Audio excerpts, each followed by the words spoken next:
चलिए प्रश्नावली 3.1 का तीसरा क्वेश्चन देखिए। तीसरा क्वेश्चन कह रहा है 2 केजी सेब और 1 केजी अंगूर का मूल्य किसी दिन 160 रुपया था। यानी 2 केजी सेब और 1 केजी अंगूर का मूल्य किसी दिन 160 रुपया था। ठीक है, फिर इस क्वेश्चन में आगे कह रहा है कि 1 महीने बाद 4 केजी सेब और 2 केजी अंगूर का मूल्य 300 रुपया हो जाता है। इस स्थिति को बीजगणितीय तथा ज्यामितीय रूपों में व्यक्त कीजिए। तो अब ये देखिए इस क्वेश्चन में क्या दिया हुआ है कि 2 केजी सेब है और 1 केजी अंगूर है। इन दोनों को खरीदने पर कितना रुपया लगता है? 160 रुपया लगता है। फिर 4 केजी सेब है और 2 केजी अंगूर है और इन दोनों को खरीदने में कितना रुपया लगता है? 300 रुपया लगता है। ठीक है, तो इसमें कह रहा है इस स्थिति को बीजगणितीय तथा ज्यामितीय रूपों में व्यक्त कीजिए। तो इस क्वेश्चन को आप पढ़ेंगे तो इसमें पता चल रहा है कि अंगूर का मूल्य यानी 1 केजी अंगूर का मूल्य और 1 केजी सेब का मूल्य नहीं पता है। यानी 1 केजी अंगूर का मूल्य और 1 केजी सेब का मूल्य नहीं दिया हुआ है। तो हम लोग मान लेंगे, माना 1 केजी सेब का मूल्य x रुपया है तथा 1 केजी अंगूर का मूल्य y रुपया है। यहाँ पे लिख देंगे हम लोग, माना 1 केजी सेब का मूल्य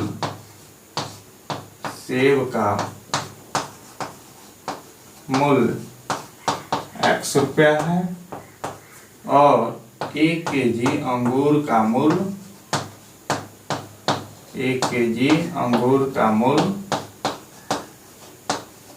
y रुपया है। तो देखिए कितना इसमें सेब खरीदा है? 2 केजी। मान लीजिए 1 केजी सेब का मूल्य 10 रुपया है तो 2 केजी सेब का मूल्य कितना हो जाएगा? 20 रुपया हो जाएगा। वैसे ही 1 केजी सेब का मूल्य कितना माने हैं? x रुपया और 2 केजी खरीदना है तो इसमें क्या होगा? 2 से गुणा होगा यानी क्या हो गया? 2x रुपया। यानी 2 केजी सेब का मूल्य कितना हो जाएगा? 2x रुपया। तो यहाँ पे हम लोग लिख देंगे फर्स्ट स्थिति में 2 केजी सेब का मूल्य 2x रुपया। फिर 1 केजी क्या खरीदा है? अंगूर। तो 1 केजी अंगूर का मूल्य कितना माने हैं? y रुपया हो गया। अब इन दोनों को मिलाकर कितना रुपया लगा है? 160 रुपया। तो यहाँ पे प्लस का चिन्ह लगाएंगे, इक्वल टू 160 रुपया हो गया। इसके बाद से दूसरी स्थिति में क्या कह रहा है? कुछ महीने बाद 4 केजी सेब और 2 केजी अंगूर का मूल्य 300 रुपया हो जाता है।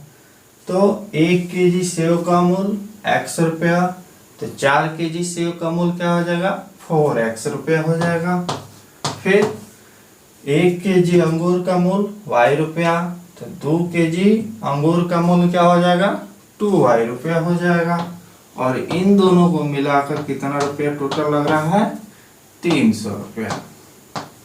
ठीक है, तो उस क्वेश्चन में कह रहा है इस स्थिति को बीजगणितीय रूपों में व्यक्त कीजिए।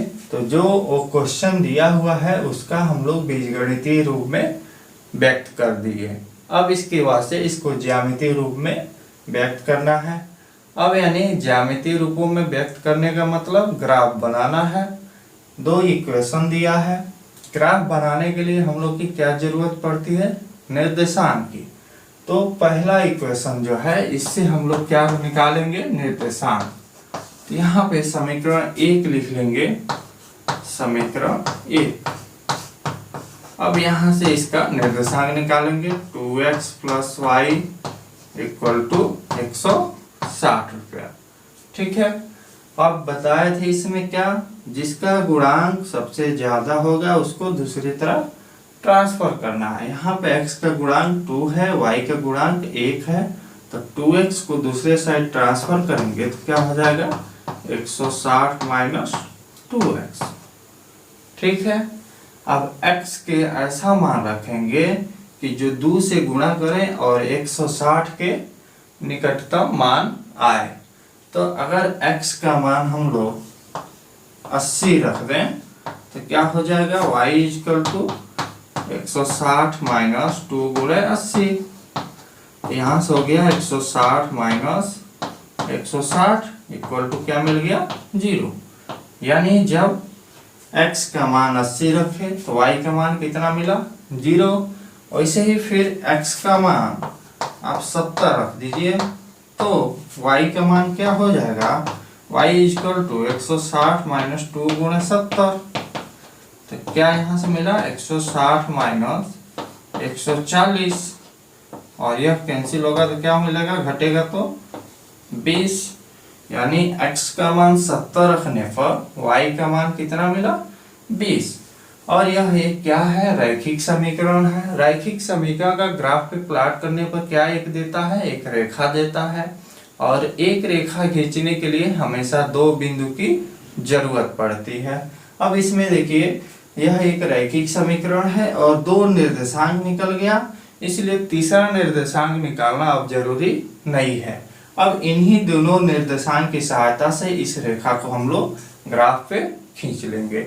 इसके बाद से अब दूसरा इक्वेशन है, दूसरा इक्वेशन का भी हम लोग क्या करेंगे, निर्देशांक निकालेंगे समीकरण। तो अब यहाँ पे इसको लिख लेंगे 4x plus 2y equal to 300। अब इसमें देखेंगे किसका गुणांक सबसे ज्यादा है। यहाँ पे x का गुणांक क्या है 4 है, तो इसको क्या करेंगे दूसरी साइड ट्रांसफर करेंगे तो 2y इक्वल टू क्या हो जाएगा 300 माइनस 4x।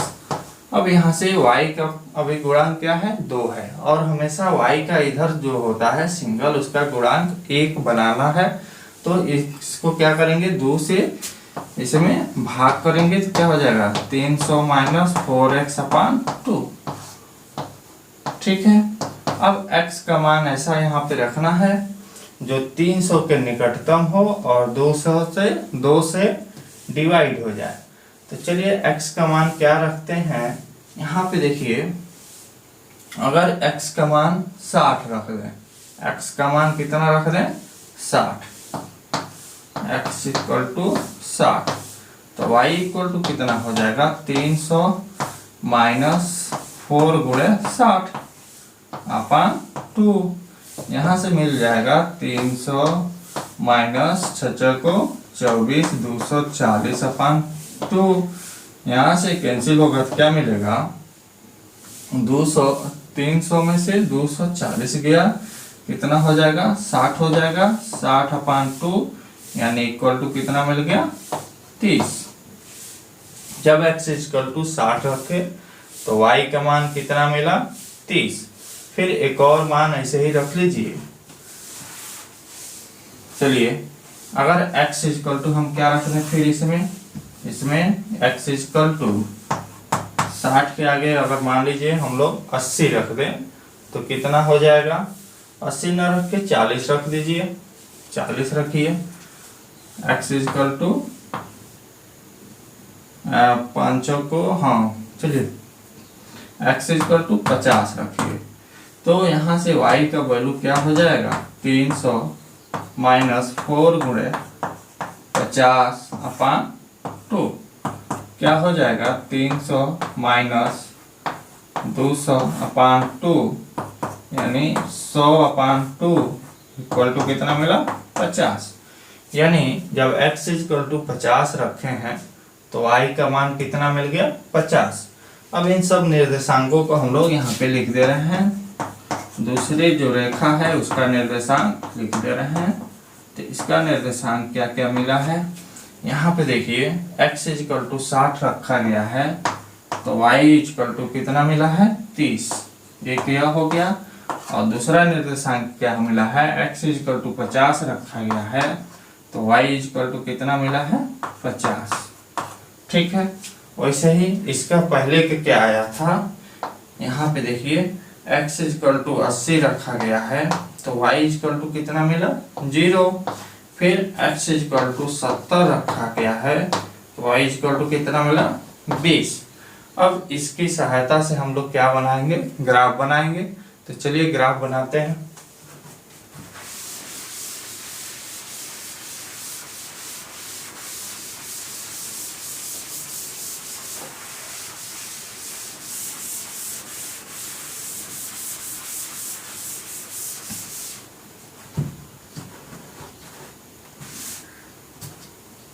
चलिए, जो वर्टिकल लाइन होता है यह होता है वाई अक्ष, और जो हॉरिजॉन्टल लाइन होता है उसको हम लोग बोलते हैं एक्स अक्ष। तो यह हो गया हॉरिजॉन्टल लाइन एक्स अक्ष, और यहाँ पे होता है 0। अब इसमें देखिए हम लोग कितना लेंगे, कितना कितना का अंक लेंगे। यहाँ पे देखिए 80 है, 0 है, 70 है, 20 है और 60 है, 30 है, 50 है, 50 है। तो हम लोग क्या करेंगे, 10-10 का एक एक लेते जाएंगे। तो यहाँ पे 10, 20, 30, 40, 50, 60, 70। इधर भी ले लीजिए, -10, -20, -30, और इधर क्या होगा -10, -20, -30, और ऊपर इधर फिर क्या हो जाएगा, यहाँ पे देखिए ऐसे 10, 20, 30, 40, 50, 60, 70, 80। चलिए अब इसको देखिए, इसमें यह वाला निर्देशांक देखिए 80 और 0। तो x पे देखना है कितना 80, तो 80 बना लीजिए, 80, 90, यह हो गया 80। और y अक्ष पे क्या देखना है 0, तो y अक्ष यही है, यहाँ पे 0 आ रहा है तो 0 के सामने यहाँ पे 80 हो गया, यानी यही निर्देशांक मिल गया क्या 80, 0। इसको नाम ले लीजिए a, ये क्या हो मिल गया a। फिर 70 और 20, x पे 70 यह है, और y पे देखना है 20, y पे 20 ये है। अब 20 से एक सीधी रेखा ऐसे खींचते हुए आएंगे, ठीक है। फिर 70 से ऊपर एक रेखा खींचते हुए ऐसे जाएंगे, तो जहां पे काटेगा यही बिंदु हो गया 70, 20। अब इसको मान लीजिए यह बिंदु हो गया B, और B और A को मिलाती हुई एक सीधी रेखा खींचेंगे। तो ये देखिए एक सीधा रेखा खींचेंगे, आप लोग स्केल से इसको करिएगा।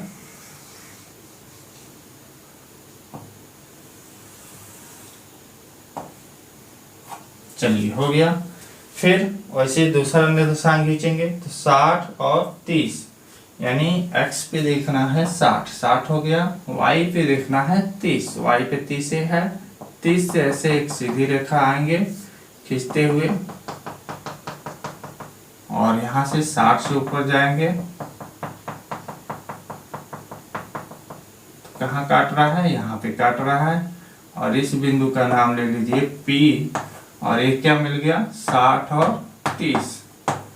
फिर वैसे ही दूसरा 50 और 50, x पे देखना है 50 ही हो गया, y पे 50 यह है, और इससे एक क्या करेंगे, ऐसे एक सीधी रेखा ऐसे खींचते हुए आएंगे हम लोग, और यहाँ से भी क्या करेंगे, एक सीधी रेखा ऊपर खींचते हुए जाएंगे। यहाँ पे काट रहा है, और इस बिंदु को आप नाम लिख लेंगे Q, और यह मिल गया क्या 50, 50।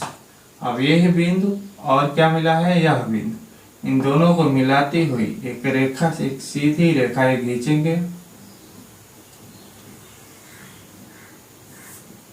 आप लोग इसको स्केल से खींचिएगा।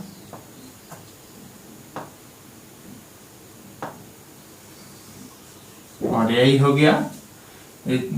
हो गया इसका ग्राफ। इस समीकरण का नाम लिख लेंगे, इस रेखा का, और इस रेखा का नाम लिख लेंगे, और यही बन गया इसका ज्यामितीय रूप।